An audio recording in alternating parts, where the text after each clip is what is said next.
You ask Tiger to solve. This deals with linear equations with one unknown. The final result is x equals -32.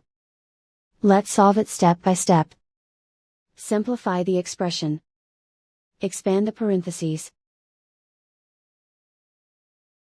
Simplify the arithmetic. Expand the parentheses. Simplify the arithmetic.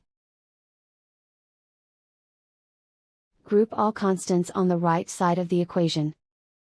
Add 20 to both sides.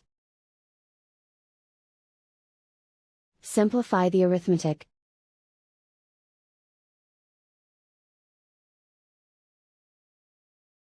Convert the x into a positive number.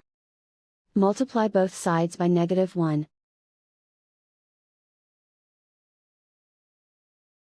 Remove the ones. Simplify the arithmetic. And so the final result is x equals -32.